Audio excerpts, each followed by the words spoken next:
Faghfir li zunubi, ampuni, hapus dosaku. Dosa yang paling bahaya itu dosa yang tidak tampak, dosa merasa lebih dari orang lain.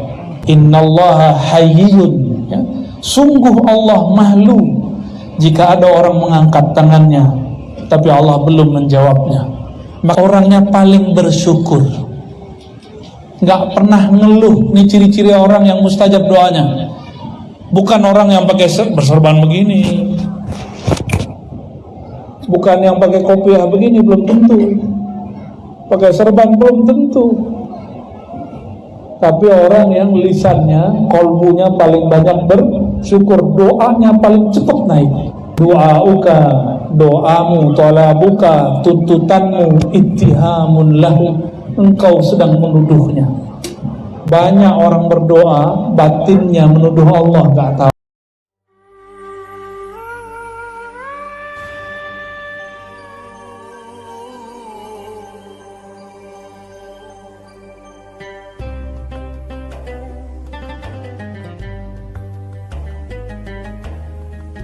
Sebelum kita mensyarah, mengurai kalimat ini, mari kita kondisikan qalbu, minta kepada Allah. Allah bukakan hati pikiran kita semua. Allah hazinni wa likulli intin salihah. Al-Fatihah.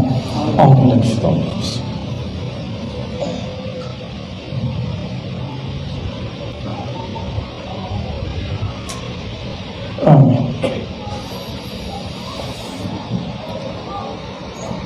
Rabbi itu cara memanggil Allah kalau sudah rasa dekat muncul.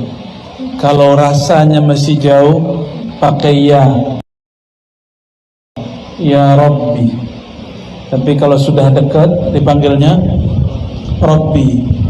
Kata ya itu berarti wahai. Biasanya wahai itu masih jauh. Kalau sudah dekat terasa, kita langsung menyebut namanya Rabbi. Duhai Tuhanku. Apa arti Rabb? Rabb itu berarti yang maha mencipta, yang maha memiliki. Itu arti Rabb. Maka orang Arab menyebut yang punya rumah disebut Rabbul Bait. Apa artinya? Pemilik rumah. Tapi kita sering menyebutnya Sahibul Bait. Sahibul Bait artinya sama dengan Rabbul Bait, pemilik rumah. Allah itu menyebut dirinya Rabbul Alamin. Jangan dimatiin Pak, dikecilin aja. Nanti kasihan Pak RW, Pak Camat ya. Ini alam, disebut alam nyata, atau bahasa Arabnya alam zahir. Alam yang tampak oleh mata ini. Tapi bersama dengan alam ini ada alam yang disebut alam rasa. Kalau ada orang air matanya menetes, itu karena sedih atau karena bahagia? Bisa sedih atau kakinya lagi kejepit. Bisa juga ya. Kawan saya gak pernah juara, tiba-tiba dia juara, nangis pingsan. Perempuan. Tapi ada yang lain, hatinya lagi sedih, kekasihnya memutus rasa cintanya, inqasarat qalbuhu, patah hatinya, maka air matanya pun menangis. Berarti air mata menunjukkan sedih, bukan sakit hati, sedih. Ada lagi kawan kita, satu lagi hadir di konser K-pop dulu. Pas lihat artisnya, bukan artisnya, penyanyinya ya, itu dan nangis, terharu, dan bacanya ya Allah, ya Allah. Yang dilihat penyanyi Korea, hebat juga orang Islam Indonesia.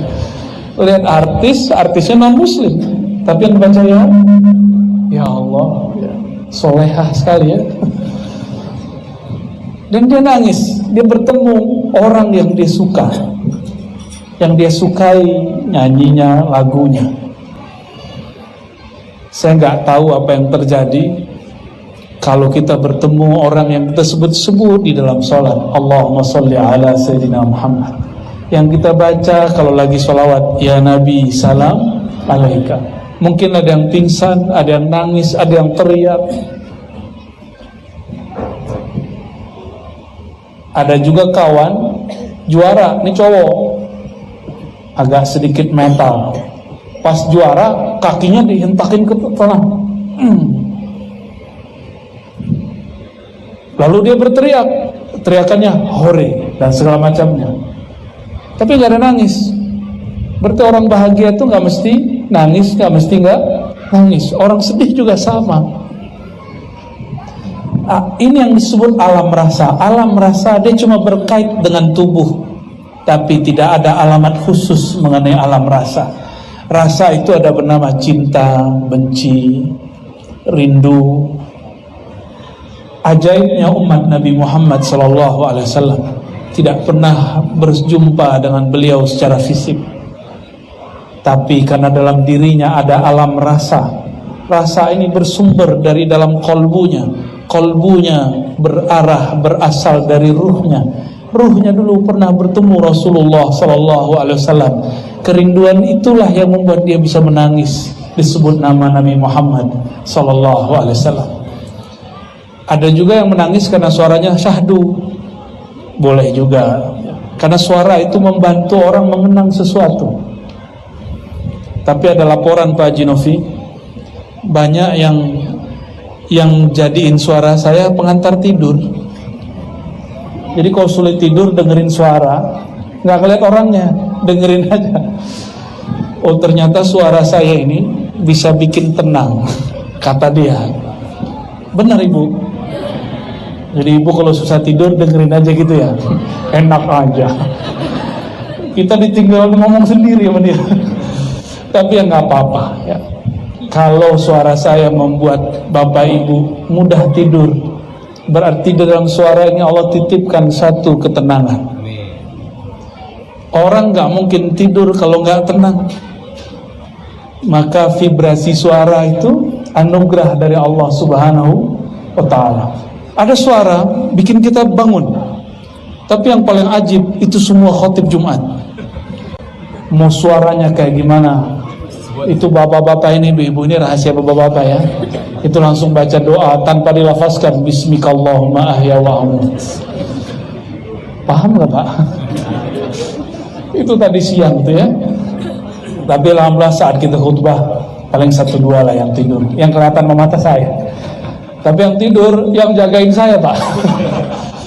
Allahumma sholli ala sayyidina Muhammad. Rabbi, wahai, duhai Tuhanku, duhai pemilikku. Nah, kalau mau merasakan nikmatnya bertuhan, jangan panggil wahai Tuhanku, tapi panggil wahai pemilik jiwaku, wahai pemilik ruhku, wahai yang membolak-balik kolbuku. Itu makna ya Rabbi. Rabbi tadi lafaznya apa? Ya Rabbi faghfirli, maka ampunilah aku. Dalam bahasa Arab ghafara berarti mengampuni, faghfirli ampuni.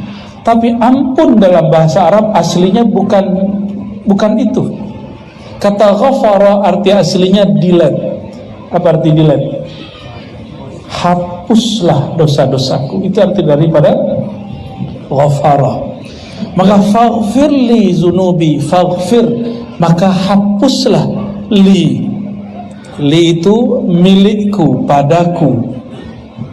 Zunubi, apa arti zunubi? Jamak dari zanbun, artinya dosa-dosaku. Ini saya tanya sama bapak-bapak nih, tadi berangkat kerja ada yang bening nggak? Ya, matanya melototin nggak? Tuh dosa tuh dah ya. Ibu, hari ini terpancing nggak ngomongin teman, tetangga atau siapapun? Pernah ngomongin orang nggak hari ini? Beneran? Nggak yakin. Berarti lisannya ada dosanya. Oke, ini lisan, mata, telinga, sudah. Tadi makan minum baca bismillah nggak? Tuh. Dalam ilmu fikih dianjurkan baca bismillah, tapi dalam ilmu rohani wajib baca bismillah. Beda ya? Tapi wajibnya di dalam diri. Supaya apa? Saya mau tanya, air ini yang menyegarkan atau Allah? Beneran? Gak usah minum kalau gitu. Gak berani ya? Bukan begitu Bapak Ibu. Yang menciptakan air Allah, benar? Tapi ada akidah namanya akidah Mu'tazilah. Mereka dikritik oleh ulama ahlu sunnah. Mereka mengatakan Allah menitipkan kekuatan menyegarkan di dalam air. Ini hati-hati. Itu bukan ajaran ahlu sunnah. Contoh lain, api membakar. Benar? Benar? Pernahkah api tidak membakar? Beneran? Pernahkah api tidak membakar? Kapan? Kelamaan. Ya, kemarin teman saya main-main api nggak kebakar. Di Banten, di Padang, di Aceh masih ada. Ya, di Palembang masih ada. Itu tari piring, tau nggak tari piring? Tari piring, penutup tari piring itu piringnya diinjek-injek, nggak ada yang luka. Diambil api dimainin, nggak ada yang kebakar. Satu rambut pun nggak kebakar. Berarti api belum tentu membakar kecuali diizinkan Allah Subhanahu wa Ta'ala. Pasti ada dokter di sini. Pak Haji Novi anaknya pun juga dokter. Yang menyembuhkan obat atau siapa? Ya, beneran nih. Coba nggak minum obat, nggak begitu juga. Nabi mengatakan tadawau ibadallah, berobatlah wahai hamba Allah. Kalau bukanlah ada hadis ini, kita nggak usah berobat. Tapi kan ada perintah tadawau ibadallah, berobatlah hai hamba-hamba Allah, maka kita berobat. Kenapa kita makan? Karena ada ayat kulu washrabu, makan dan minumlah. Kalau nggak ada ayat ini, kita juga nggak makan minum. Nah, ini bab tauhid ya. Bab apa namanya? Bab tauhid.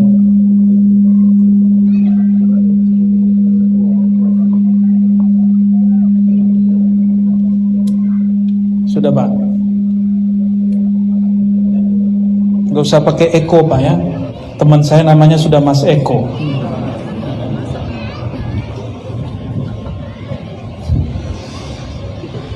Rabbi faghfirli zunubi.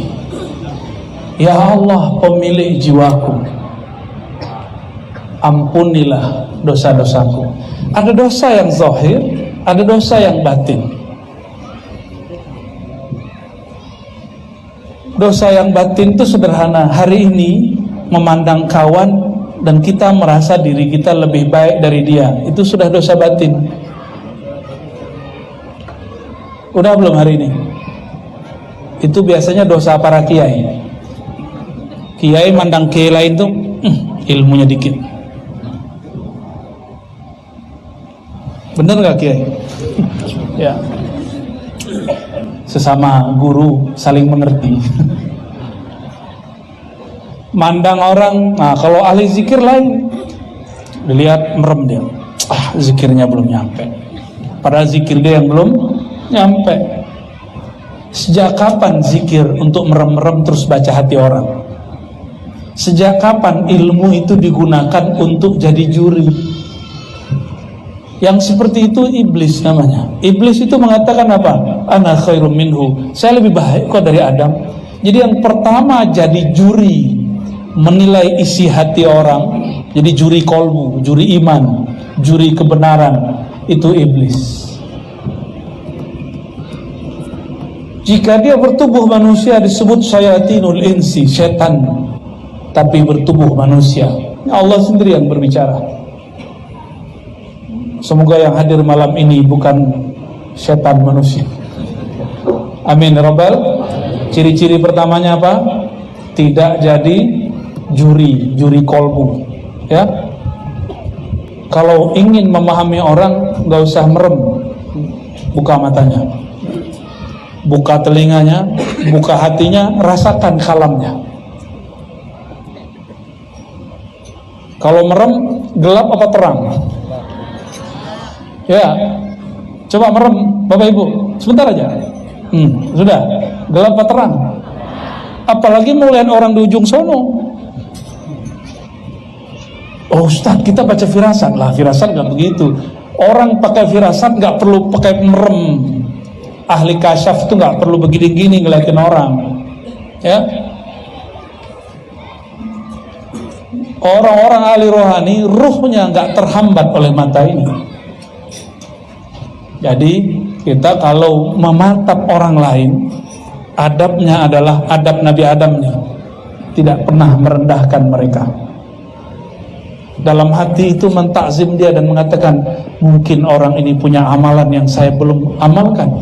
Mungkin si kiai ini, ustadz ini punya ilmu yang saya belum tahu. Ini adab kita kalau ketemu orang. Sehingga tidak pernah merasa diri lebih tinggi dari orang lain. Itu yang disebut hakikatut tawadu. Orang-orang yang benar bertawadu. Tawadu itu dari kata tawadu'a. Wadu'a, meletakkan ego. Wadu'a, meletakkan ego, menjadikan diri sebagai pusat perhatian.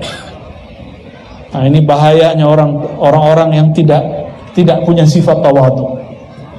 Ada juga pura-pura tawadu, depan kita cium-cium tangan, belakang ngomongin. Sebenarnya ilmu dia itu kurang. Banyak, saya ketemu banyak santri begitu, ya. Dulu dia gituin orang lain. Ternyata satu pelajaran hebat yang ada di alam semesta ini, kalau ada orang bicarain orang lain depan kita, nih temen nih ngomongin orang lain, siap-siap 1 jam setelah itu atau esok kita juga dibicarakan dia di depan orang lain, ya. Jadi kalau ada orang suka ngegosip, alihkan ke yang lain, jangan ikut-ikut, karena al-mustami' syarikani, orang yang dengar sama-sama dapat, bukan pahalanya, di gelapnya. Jamaah yang muliakan Allah, faghfir li zunubi, ampuni, hapus dosaku. Dosa yang paling bahaya itu dosa yang tidak tampak, dosa merasa lebih dari orang lain. Kalau ibu-ibu secara fisik mungkin wajahnya, kalau lagi arisan tasnya bu ya, bener ya. Jadi tas itu bisa mengintimidasi ibu-ibu yang lain. Apalagi bu, cincin, merek jilbab juga masuk. Ya salam ya. Tapi itu ibu-ibu yang cahaya kolbunya belum hidup ya. Kalau cahaya kolbunya sudah hidup, bebas mau bawa tas apa aja oke. Saya mau tanya Bapak Ibu, ini pertanyaan kedua. Ada orang bajunya biasa, ya biasa banget lah. Tapi ketika berbicara, dia berbicara dengan kolbunya. Ada satu lagi orang, mohon maaf, ini bukan melarang pakai sorban, sorbannya tebal, ridaknya 2, kiri kanan, bawa tasbih. Ya Masya Allah lah. Kalau kita lihat, Masya Allah, ini kayaknya wali nih. Tapi pas ngomongnya nggak dari hati. Nikmat nggak? Nggak nikmat. Contoh lain, ini banyak kita kasih contoh. Ibu-ibu ketemu cowok, cakepnya bukan main, putih ya, berotot, kerasnya sekeras tembok kali ya. Pas ngomong ketus, nyaman nggak ngobrol sama orang begitu? Pak, duduk di bis trans, di samping kita ada cewek cuantik, kata orang Jawa. Tahu cuantik? Enak lah kalau dipandang. Tapi katanya mau nundukin pandangan, piroknya pendek, pas nunduk malah kelihatan. Dia merasa diperhatiin. Apakah tidak? Apa lo lihat? Nyaman nggak duduk di situ? 1 detik rasanya 1 tahun. Kenapa? Kita nggak nyaman sama orang yang zahir fisiknya bagus tapi batinnya menyeramkan. Oleh karena itu, yang mesti diperbaiki di dalam ini, itu yang kasar dilembutkan, yang sombong kemudian ditawadukkan, yang belagu dibuat dia lebih terpelajar, terdidik, supaya orang-orang siapapun bertemu dia merasa nyaman, walaupun wajahnya nggak charming, walaupun penampilannya nggak branded, tapi kolbunya branded, made in Allah. Ya, semua nama-nama Allah ada di kolbunya. Amin. Itu baru nyaman kita duduk di sana. Kenapa orang rindu mau bertemu guru? Kenapa kita rindu ke Ka'bah? Karena di situ kita menyebut-nyebut nama Allah. Rindu kepada guru, karena ketemu guru kita ingat kepada Allah. Allah itulah sumber asal semuanya. Jika kita merindukan kampung, karena asal kita dari kampung A, kampung B, kampung hakiki rohani ini adalah nurnya Allah Subhanahu wa ta'ala. Jadi ketika kita berdoa, Rabbi, nah lagi berdiri berdoa, kata Nabi, tidaklah seorang hamba rafa'a yadayhi, mengangkat tangannya, melainkan Allah malu tidak mengabulkannya. Innallaha hayyun, ya. Sungguh Allah malu jika ada orang mengangkat tangannya tapi Allah belum menjawabnya. Maka mengangkat tangan waktu doa itu bagian dari sunnah Nabi. Cuma pas Jumatan tadi mata saya sedikit ngintip. Kalau khotib boleh ngintip nggak? Boleh ngintip jamaah nggak kalau lagi khotib? Ya, pas lagi khotib ada nggak mau angkat tangan? Kita usut-usut penampilannya, oh dia suka membid'ahkan orang, ya. Bagi dia ngangkat tangan lagi doa itu bid'ah. Udah pernah digituin belum? Di Batam ada loh orang begitu, ngangkat tangan lagi. Jadi yang benar bagi dia itu kalau doa lagi khutbah begini, itu mah khotib. Jamaah jangan. Jadi ada jamaah ngangkat tangannya begini kalau doa, Allahumma ighfir lil mu'minina wal mu'minat. Wah, dia khotib tuh. Yang dibolehkan, dianjurkan, disunnahkan begitu siapa? Itu khotib. Kalau bukan khotib nggak dianjurkan. Jadi mau siapapun, apapun keadaannya, kalau lagi berdoa mengangkat tangan itu cara mustajab. Cara mustajab. Kalau lagi kunut subuh ada doa tolak bala, tangannya gimana? Allahumma srif anna. Ini bukan buatan Imam Syafi'i, apalagi buatan Kiai Luqman, bukan, ya. Bukan buatan MUI juga. Ini dari Nabi SAW. Dalam hadis Abu Daud dikatakan, Nabi iza da'a bibatni kaffi. Nabi jika berdoa yang dibuka telapak tangannya. Kalau ista'aza, kalau beliau berlindung, bizahri kaffi atau kaffai, maka beliau berdoa begini. Kalau minta perlindungan, doa tolak bala itu doa minta dilindungi, maka tangannya boleh begitu, ya. Jadi kalau ada nanti dengar di lafaz-lafaz doa, Allahumma srif anna, begini tangannya, ya. Kalau faghfirli berdoa meminta atau berlindung, berarti tangannya begini, ya. Jadi mengangkat tangan, nah ini pun ada caranya. Ada yang malas ngangkat begini aja, gini aja, ya. Angkat dikit lah, ya. Nabi jika berdoa lagi berdiri tangannya agak naik, ya, agak naik. Khusus di hari-hari tertentu di padang Arafah lagi istisqa, dua riwayat ini Nabi kalau berdoa tangannya diangkat sampai ke wajahnya. Sehingga kata sahabat, Nabi itu kulitnya putih sekali. Mohon maaf, kulit bagian ketiaknya itu kelihatan putihnya bukan main. Yura bayadu ibtih, terlihat putihnya bagian ketiak Nabi Shallallahu Alaihi Wasallam. Jadi mengangkat tangan itu bagian dari sunnah, kapanpun ya. Tapi kalau doa nggak angkat tangan boleh nggak? Boleh nggak, Bu? Kita sholat baca doa iyyaka na'budu, tangannya di mana? Boleh kok, nggak apa-apa. Duduk antara dua sujud bacanya apa? Rabbighfirli warhamni, itu doa dan nggak ngangkat tangan ya. Baik, ini sengaja saya nggak serius-serius sama ngajinya, nggak ngaji Nur Muhammad kita nggak. Lalu ada kalimat penting di situ, ini yang jadi inti kajian kita malam ini. Bibarkatil habibi, gimana bacanya? Udah jadi bahasa Indonesia. Dengan berkat sang pemberi petunjuk Nabi Muhammad sallallahu alaihi wasallam. Bibarkatil habib, bibarkatil hadi, artinya sama, itu disebut tawassul. Apa artinya? Arti tawassul apa? Apa arti tawassul? Doa meminta. Kalau tawassul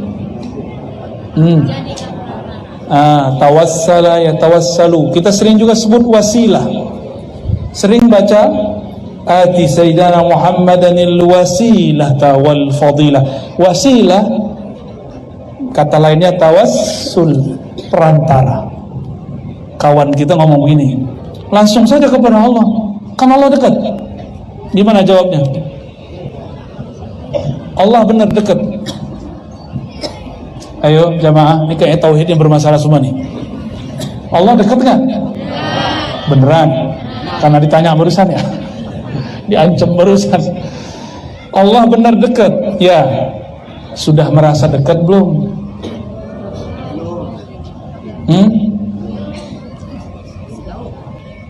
Ada orang sekantor tiap hari ketemu tapi nggak dekat, itu makhluk loh. Apalagi sama Allah.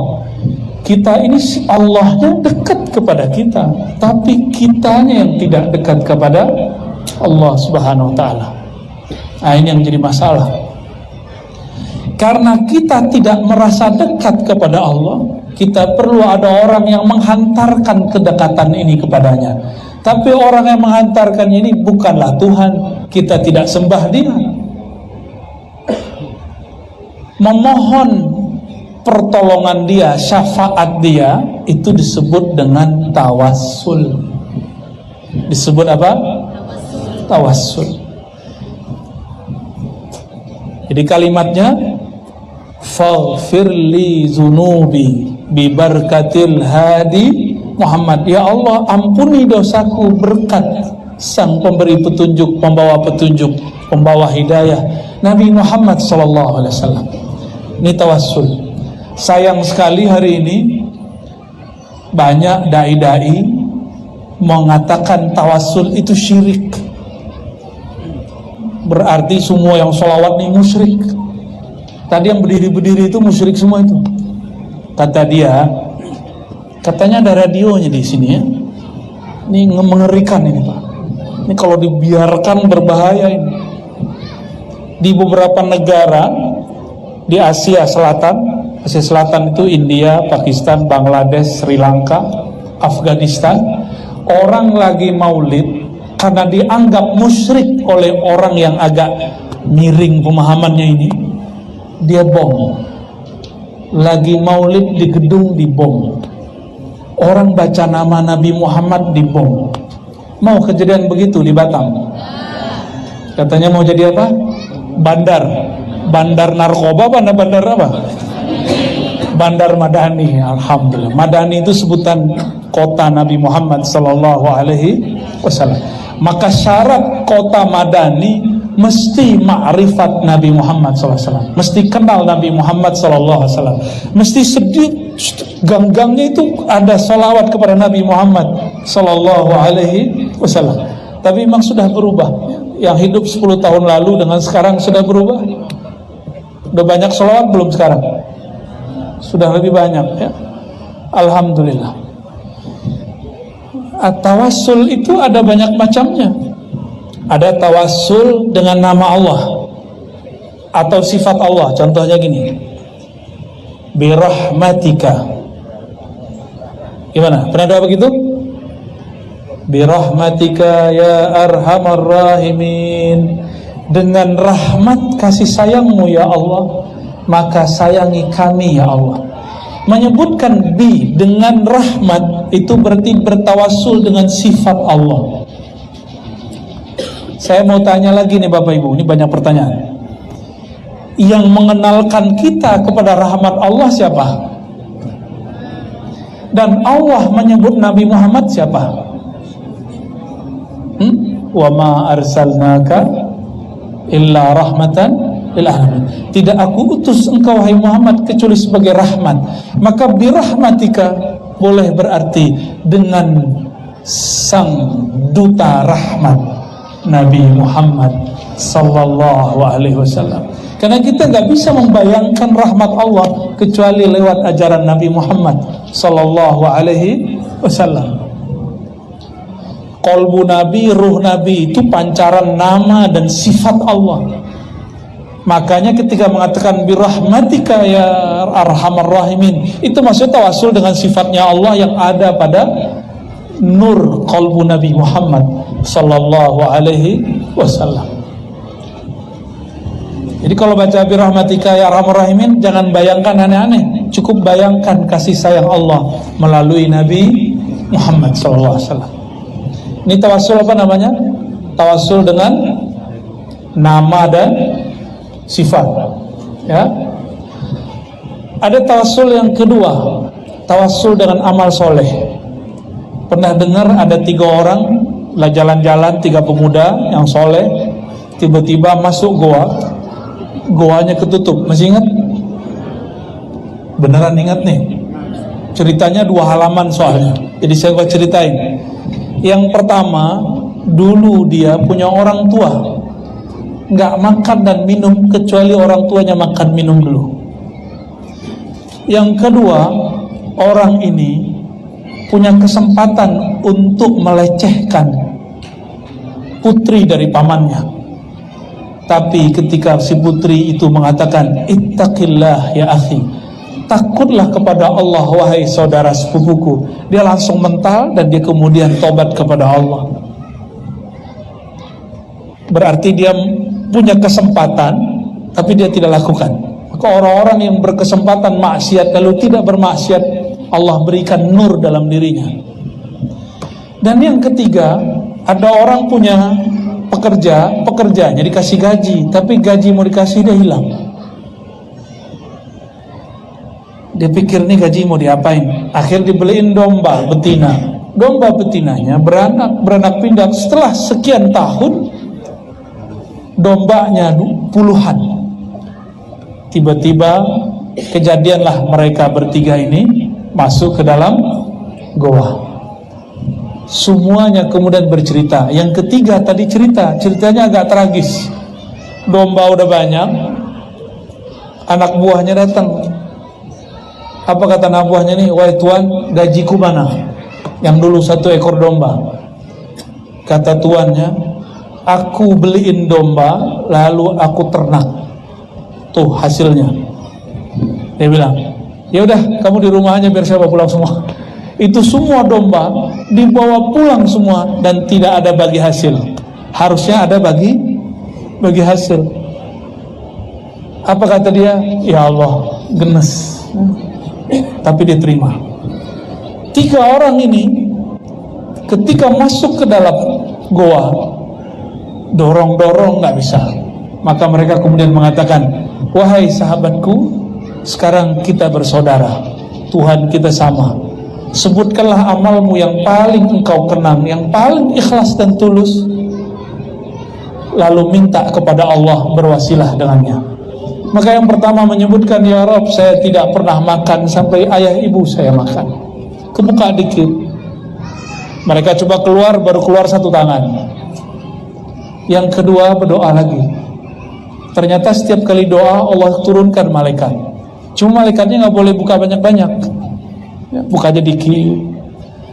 Lalu doa lagi yang kedua, ya Allah, dulu saya berkesempatan maksiat, lalu saya tidak maksiat. Dibuka lagi, dibuka, tapi baru masuk 2 tangan, belum bisa, badannya mungkin sudah seperti bapak-bapak ini, sudah ada kemajuan perut. Dan yang ketiga, ya Allah, maka ini yang paling hebat, dia bersedekah, dia menyedekahkan semua yang dia cari, yang dia kumpulkan. Ya Allah, jatah saya banyak, kalau saya mau adil cukup ambil 1 domba kasih ke orang itu, tapi aku ikhlas ya Allah, langsung kubuka semua. Ini dahsyatnya doa pakai sedekah. Disebut tawassul dengan amal soleh. Buat baik orang tua, amal soleh. Meninggalkan maksiat, amal soleh. Lalu bersedekah, amal soleh. Kita sebutkan amal, itu namanya tawassul. Tawassul apa namanya? Bil amal soleh. Tapi saya tanya lagi, yang memberitahu kita bahwa A, B, C, D itu amal soleh siapa? Guru. Guru taunya dari siapa? Dari gurunya. Guru bersambung kepada Rasulullah. Maka kalau sebut amal soleh, sebenarnya yang terbayang siapa? Tetap Rasulullah Sallallahu Alaihi Wasallam. Maka semua tawasul ke Nabi Muhammad. Itu sebabnya ada tawasul yang paling tinggi. Apa itu? Tawassul dengan Nabi Muhammad Sallallahu Alaihi Wasallam. Ya, jadi ketika mengatakan bibarakatil hadi, dengan keberkahan Nabi Muhammad yang bergelar hadi, sang pembawa, sang pemberi petunjuk, maka ya Allah ampuni dosa kami. Itu namanya tawassul. Sayangnya beberapa pesantren sekarang ngajarin kitab kalau tawassul itu syirik. Ya, ternyata kitabnya karya ulama Wahabi di Saudi, masih hidup, namanya Saleh Fauzan. Ini di mana-mana kita sampaikan, karena saya melihat di Batam mulai banyak pesantren. Moga para kiai jangan cuma buat pesantren, perhatikan kurikulumnya. Ini generasi kita berbahaya. Kata Syekh Saleh Fauzan, bertawassul dengan Nabi, dengan orang soleh yang sudah mati dan tidak di hadapan kita, itu asyirkul akbar, syirik paling besar. Bagi ulama ahlu sunnah, bertawassul itu bukan syirik akbar, justru ibadah yang tinggi. Bagi mereka disebut syirik akbar. Beda nggak ajarannya? Beda Pak. Maka kalau ada kiai masih sok-sok nggak apa-apa, ya, kita toleransi. Antum toleransi sama orang yang toleransi, sama orang yang nggak toleransi, orang begini harus diberesin dulu, bukan dihancurkan. Harus beresin cara berpikirnya. Kalau nggak nanti jadi benalu di umat Islam, ya. Namanya apa tadi? Tawassul. Ada tawassul cara lain yang nggak disebut tadi di satu kitab. Tawassul dengan asar Nabi Muhammad SAW. Tawassul dengan bekas-bekas yang ditinggalkan Nabi Muhammad SAW. Cuma sayang, ini butuh pembuktian kuat. Misalnya rambut Nabi, kalau kain yang nutupin kuburan Nabi, kiswa. Nah, ini rentan. Ada mafia juga di situ, ya. Mafia tabarruk, mafia ngambil berkat, hati-hati. Oh, nih rambut Nabi nih, belum tentu rambut Nabi, harus dibuktikan. Didapat dari siapa, dapat dari museum mana.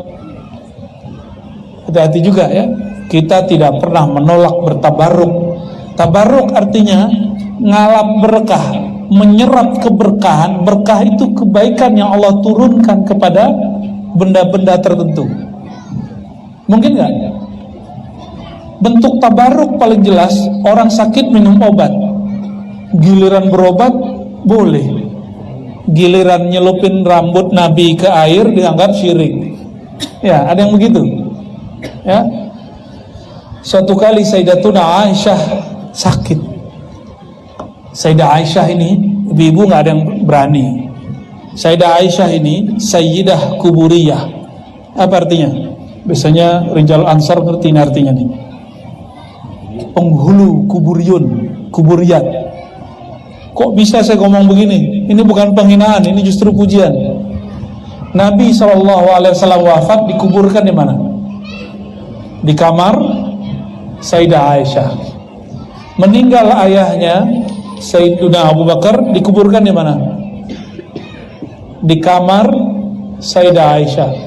Dan Sayyidah Aisyah belum pernah tinggal di luar, masih tinggal di rumahnya, tinggal bersama kubur. Nah, ibu-ibu berani gak? Bapaknya mati, wafat, terus tinggal di kubur, berani gak? Atau suaminya meninggal, kan sehidup semati gitu ya. Kubur di kamar, tidur dekat kubur, berani gak? Ternyata cintanya hanya sampai liang kubur. Siap-siap Pak ya, ditinggal pas dikubur. Maksudnya apa saya ngomong begini? Sekarang orang ada nggak mau sholat di masjid yang sampingnya ada kubur? Aneh gak? Sayyidah Aisyah di dalam kamarnya itu beliau ngapain aja? Nggak tidur doang, beliau juga sholat di situ, zikir di situ, baca Quran di situ, menjawab pertanyaan fatwa-fatwa orang di situ. Saya mau tanya, kapan Sayyidah Aisyah keluar? Ada yang tahu? Yang tahu nih, dapat? Hah? Waduh, bingung nih, ada 2 orang nih. Nggak jadi deh.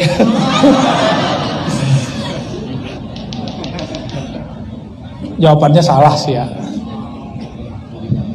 Sayyidina Umar wafat, Sayyidina Umar nanya, wahai ibunda kami, izinkan saya Al-Fakir Umar berkubur dekat guru kami Abu Bakar dan kekasih kami Rasulullah Sallallahu Alaihi Wasallam.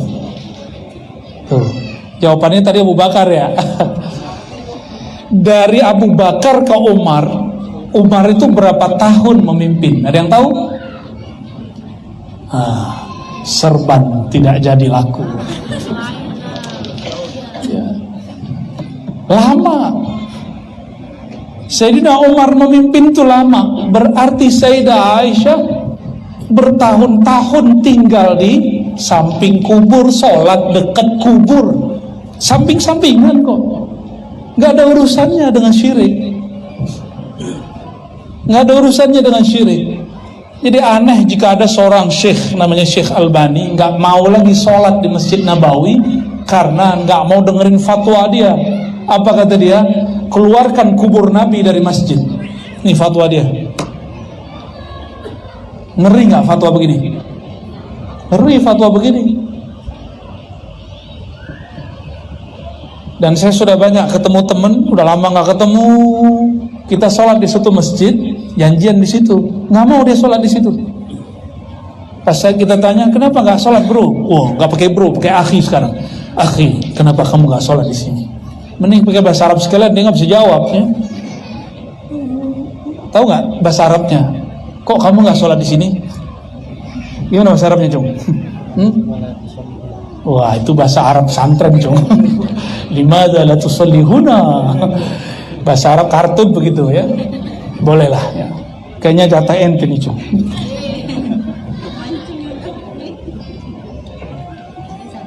Jawabannya apa? Itu masjid ada kuburannya. Pas dicek kuburan bapaknya sendiri. Ternyata bapaknya dulu masih ada kait-kait dengan wakaf masjid. Sampai begitu orang hari ini didoktrin masalah kuburan. Ya. Kalau orang bertauhid nggak ada masalah, mau kubur mau apa nggak ada masalah, ya. Jadi Bapak Ibu, kita ini bukan penyembah kubur, benar nggak? Kita kalau ziarah kubur doain orang di kubur atau minta ke kubur? Jadi kalau ada yang menuduh orang-orang Ahlus Sunnah ini minta ke dalam kubur, itu namanya apa? Fitnah. Banyak yang ngomong begitu. Apa tuh orang di Sunan Ampel di Singapura kan ada Habib Nuh, ngomong kencang sama kita. Apa itu Habib minta-minta ke kubur? ternyata dia foto atau lihat foto orang lagi ziarah ngangkat tangan. Dalam pikiran dia orang itu lagi minta ke dalam kubur. Nah itulah akibat nggak pernah masuk ke kubur ya. Mungkin kita nanti masukin aja deh ke dalam kuburnya. Bapak ibu, sahabat-sahabat, saudara-saudariku yang bukan Allah. Jadi beragama itu nggak usah saklek-saklek ya. Agama kita jernih. Nabi itu nggak khawatir masalah syirik. Yang Nabi khawatirkan umat Islam itu masalah cinta dunia. Yang Nabi khawatirkan bukan masalah kemiskinan. Yang Nabi khawatirkan orang kemudian karena kemilau dunia dia lupa diri. Oleh karena itu cara untuk meluruskan cuma satu. Inilah ajaran Nabi Muhammad SAW. Kata beliau, afdalu dzikri la ilaha illallah. Ini oleh-oleh malam ini yang terakhir yang mau saya uraikan. Afdalu dzikri, seafdal zikir adalah la ilaha illallah. Maka kalau mau cari orang paling utama, paling afdal di alam semesta, orang yang dirinya paling banyak baca la ilaha illallah. Yang paling banyak baca la ilaha illallah siapa? Nabi Muhammad sallallahu alaihi wasallam. Jadi kalau mau cari orang paling mulia, cari aja yang paling banyak baca la ilaha illallah. Tapi kadang orang yang baca la ilaha illallah ini kalau doa dia belum yakin-yakin amat sama doanya. Maka Nabi kalamkan yang kedua, afdalud du'a alhamdulillah. Doa yang paling tinggi adalah alhamdulillah. Alhamdulillah secara harfiah berarti pujian bagi Allah, tapi secara maknawi alhamdulillah berarti doa yang paling tinggi, orang yang memuji karena rasa syukur kepada Allah. Ini yang mau nyalek nih ya, gak usah nyari dukun. Datang ke orang gak mesti dia terkenal, gak mesti dia masyhur, gak mesti dia kiai atau ustaz. Orangnya paling bersyukur, gak pernah ngeluh. Ini ciri-ciri orang yang mustajab doanya. Bukan orang yang pakai berserban begini, bukan yang pakai kopiah begini, belum tentu. Pakai serban belum tentu. Tapi orang yang lisannya, kolbunya paling banyak bersyukur, doanya paling cepat naik. Afdalud du'a alhamdulillah. Boleh kita terjemahkan, doa yang paling cepat dikabulkan adalah doa orang yang suka memuji, suka bersyukur kepada Allah. Jadi kenapa doa-doa belum diangkat? Mungkin Bapak Ibu doa itu ngeluh doang, sama ngasih tahu ke Allah. Allah itu pernah lupa gak sama kita? Allah itu pernahkah ketika kita dicipta lalu salah kirim rezeki, benar nggak? Salah kirim jodoh, benar nggak? Salah kirim jabatan, benar nggak? Ya, samping kiri kanan saya kan ada orang yang punya jabatan ya. Nggak akan pernah Allah salah kirim. Karena Allah tidak pernah salah dalam itu, dalam nggak pernah lupa untuk masalah itu. Bapak Ibu yang bukan Allah, maka jangan pernah berdoa memberitahu Allah. Terus kalau doa ngapain? Doa itu bukan ngasih tahu Tuhan. Doa itu cukup curhat-curhatan aja. Seperti anak kecil manja-manja kepada orang tuanya, sebagaimana hamba bermanja kepada Tuhannya Allah Subhanahu. Gimana? Doa kita gimana? Bapak Ibu lagi ngasih tahu Allah ya, ya Allah, hari ini saya minta A, B, C, D, kok belum dikasih? Lupa ya, dalam hati gitu ya. Itu yang disebut oleh Imam Mu'tazilah. Ini tauhidnya yang bermasalah. Doauka, doamu, talabuka, tuntutanmu, ittihamun lahu, engkau sedang menuduhnya. Banyak orang berdoa, batinnya menuduh Allah, gak tahu. Batinnya seakan-akan merasakan Allah gak ngerti keadaan dia. Sejak kapan Allah tidak tahu seorang hamba? Gak pernah. Maka Allah menyebut dirinya alim, yang maha alim. kita belum wujud, Allah sudah tahu nanti butuhnya apa, perlunya apa, nanti rezekinya apa, udah tahu semua. Maka orang-orang kafir dan musyrik, dia nggak doa kepada Allah, tapi karena dia bernama Karim, Maha Pemurah, dibagi juga. Jadi rezeki itu bukan berdasarkan doa, rezeki itu tergantung kita rajin menjemputnya. Hari ini udah jemput rezeki, ya? Menjemput rezeki itu pinter-pinter. Rezeki itu ada yang diantar separuh, ada yang diantar penuh, berarti kita nunggu. Kata Sayyidina Ali, rezeki itu imma anta talibu. Kadang-kadang rezeki itu kamulah yang nyari dia, kamulah yang menunggu dia, kamulah yang kemudian memburunya, bukan menunggu. Kadang-kadang engkaulah matlubuhu, engkaulah yang dicari-carinya. Ada orang punya keahlian membangun kota, wah itu dicari-cari sama Pak Wali itu. Ada orang ahli mendeteksi kriminalitas, detektif, dicari-cari sama Pak Polisi. Ada orang ahli mengenal Rasulullah, dicari-cari nggak sama orang yang rindu kepada Rasulullah. Sama begitu, ya. Bapak Ibu, saudara-saudariku yang bukan Allah, maka ketika kita berdoa, sebutlah orang yang paling dekat kepada Allah. Orang yang paling banyak baca la ilaha Nabi Muhammad, yang paling banyak bersyukur Nabi Muhammad. Maka kalau disebut bibarkatil hadi, dengan keberkahan orang yang paling banyak bersyukur, itulah Nabi Muhammad sallallahu alaihi wasallam. Kalau kita sulit membayangkan Nabi Muhammad, kita boleh bertawassul dengan orang soleh. Contohnya gini, dulu ada seorang syekh di Madinah, namanya Syekh Muhammad bin Abdul Karim As-Samman. Dia mursyid Thariqah Qadiriyah, Khalwatiyah, Naqsyabandiyah, Syaziliyah, dan Thariqah lainnya. Imam di Masjid Madinah. Namanya siapa tadi? Muhammad bin Abdul Karim Samman. Di negeri Banjar sama Kalimantan Timur, Kalimantan Tengah, termasuk juga Makassar, sebagian di Palembang, Betawi, dan Sumatera Barat, dan Aceh juga dulu, mereka kenal dengan sosok ini. Sampai beberapa tokoh disebut Muhammad Saman atau Muhammad Seman. Bahkan pejuang di Aceh itu namanya Muhammad Seman, cuma yang kita kenal namanya pakai gelar, ya. Seingat saya namanya Tuku di Tiro itu nama kecilnya kalau nggak salah Muhammad Saman. Akhirnya di Aceh ada namanya Tari Saman. Itu bukan cocok logi Pak ya, ini asli. Ya. Sayangnya lagi yang tersisa cuma tarinya, zikirnya sudah hilang, tarekatnya sudah hilang.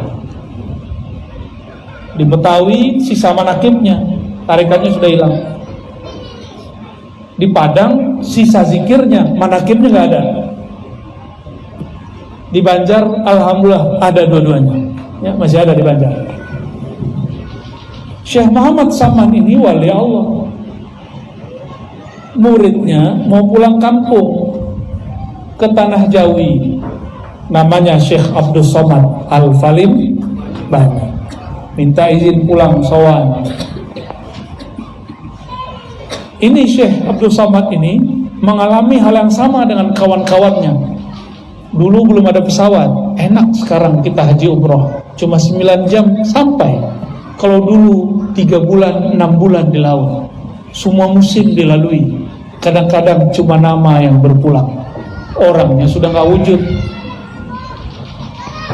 Ketika muncul ombak tinggi, orang semua nyebut nama Tuhannya. Ada Tuhannya Tepekong, ya. Ada Tuhannya Sang Hyang Widi, nggak apa-apa lah ya. Ada Tuhannya Yesus Kristus, macam-macam. Semua nama Tuhan disebut, seperti kita lagi turbulen di pesawat. Pernah nggak ngalamin goncang di pesawat? Semua nama Tuhan keluar ya. Ada juga yang jomblo, nyebut nama calon yang belum sedih beragama, menikah belum dipanggil.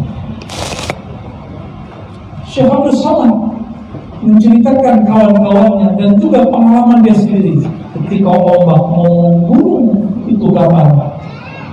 Dia teringat Rasulullah, tapi yang dia panggil nama syekhnya ya sama. Itu namanya nida'us sholihin, manggil orang soleh.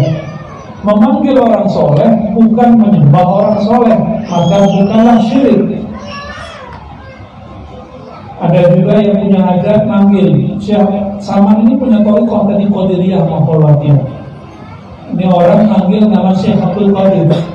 Ya Syekh Abdul Qadir, tolong tolak hujan. Ada yang ragu itu nggak tadi? Kayaknya panitia doang begitu semua tadi. Musyrik nggak?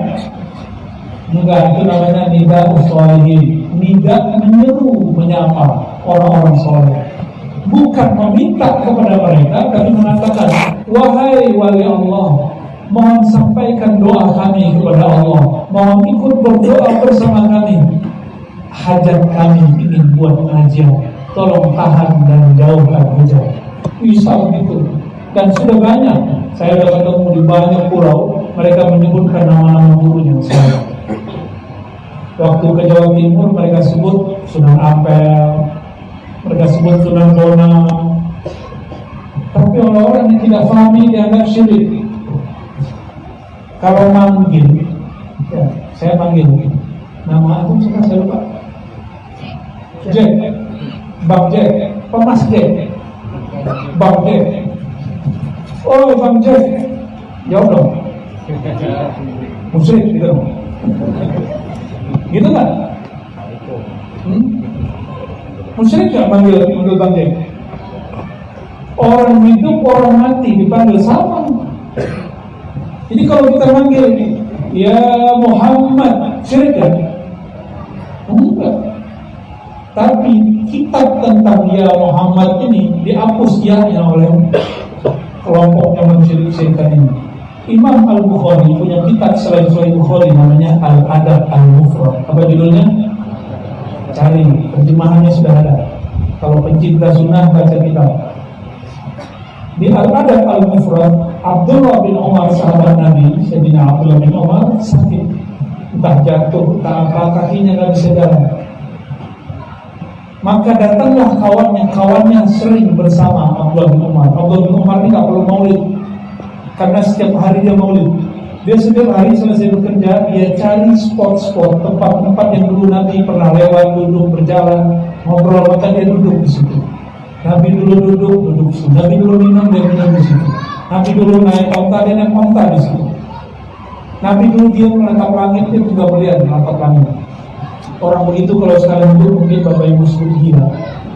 Tapi di zaman itu Sayyidina Abdullah bin Umar disebut sebagai bayang-bayang Rasulullah. Kalau ingin tahu Nabi ngapain waktu hidup, lihatlah perilaku Sayyidina Abdullah bin Umar. Begitu orang dulu berkala. Jadi dia nggak perlu maulid, karena setiap hari dia mengingat Nabi SAW. Kenapa kita perlu maulid?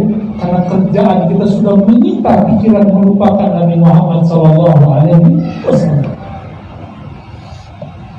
Datang orang ini, kawan dia yang dulu menemani dia, menjenguk, ditanya, Abdullah, ada apa denganmu? Kata dia, malam itu saya sakit wahai Tuhan. Kira-kira begitu dialog. Ditanya sama dia, mau sembuh nggak? Mau. Beneran? Mau. Wallahi Allah dia mau sembuh. Maka dia katakan, nah ini lafaz yang ada di dalam Al-Mufrad lebih ringkas. Wahai Abdullah bin Umar, panggillah orang yang paling mencintai. Ibu-ibu kalau disuruh manggilnya manggil siapa? Manggil suami. Enggak sembuh-sembuh, bahasa pirating. Kalau mas-mas ini, abang-abang ini kalau disuruh manggil siapa? Bang Jack, manggil siapa? Bini dia. Nama istri siapa? Betty dia. Abdullah bin Umar lebih cinta kepada Nabi daripada ayah ibunya, istri-istrinya. Istrinya banyak, anaknya banyak, semuanya banyak. Dia punya banyak kawan, banyak orang tuanya paling banyak berjuang untuk Nabi, tapi dia lebih cinta Nabi Muhammad SAW. Yang dia panggil bukan nama pasangannya, bukan nama ayahnya, bukan juga nama dirinya, tapi aneh dia nggak nyebut nama Allah, yang disebut nama siapa? Ya Muhammad. Badannya langsung bergetar, dia langsung bisa duduk, langsung berdiri. Disitulah dalilnya kenapa beberapa masyayikh, ada namanya Syekh Nazim, orang Turki, mursyid tarekat, kalau disebut nama Nabi Muhammad dia pegang dadanya, dia berdiri. Sallallahu alaihi wasallam. Dari hadis itu bukan bid'ah. Jadi setiap kali disebut nama baginda Nabi Muhammad SAW dia berdiri. Itulah Sayyidina Abdullah bin Umar, amalan beliau. Nah, kita nggak pasti begitu. Yang penting di kolbunya ada ta'zim kepada Nabi Muhammad SAW. Disebut apa tadi? Memanggil. Bahasa Arabnya apa? Nida. Yang haram itu syirik, berarti menyembah. Syirik berarti meyakini ada kekuatan sebanding dengan Allah, itu baru disebut syirik. Semua yang tawassul menyebut nama Nabi Muhammad tadi, adakah yang membandingkan Nabi Muhammad dengan Allah? Ada nggak? Nggak ada. Orang-orang yang memanggil nama Syekh Abdul Qadir Jilani, apakah dia menyekutukan Allah dengan Syekh Abdul Qadir? Tidak. Kita nggak boleh suzon sama orang. Itu disebut nida. Ini terakhir, bapak-bapak kalau lagi kangen manggil istri gimana? Ya, syirik nggak? Itu juga Bu ya, manggil kekasih gimana suami? Iya, nggak yakin ya. Kayaknya alay banget manggil yang. Manggilnya apa? Husband. Lidahnya kayak mau patah. Manggil suaminya apa? Sebutlah panggilan kekasih. Memanggil kekasih bukanlah syirik. Kekasih yang paling wajib dikasih dan dicintai siapa? Habibi Muhammad, ya? Habibi Muhammad, Nabi Muhammad, kekasihku, Habibi. Di mahal qiyam kita baca itu, ya Habibi, ya Muhammad. Maka memanggil Rasulullah bagian dari cara melepaskan rindu kepada, karena ialah yang paling dekat kepada Allah. Memanggilnya selangkah lagi memanggil Allah. Ya, jadi kalau tawasul yang paling kencang itu sama Nabi. Kalau sulit membayangkan, bayangkan orang-orang soleh. Semoga kajian kita malam ini diberkahi Allah, dihadiri oleh syafaat Rasul, diridhai oleh para awliya Allah. Amin rabbal alamin. Dan orang yang tinggal di Pulau Batam diberkahi hartanya oleh Allah, diberikan kebahagiaan keluarganya oleh Allah, diberikan kelapangan kebahagiaan zahir dan batin oleh Allah. Ala hadinya wa likulli salih al-fatihah.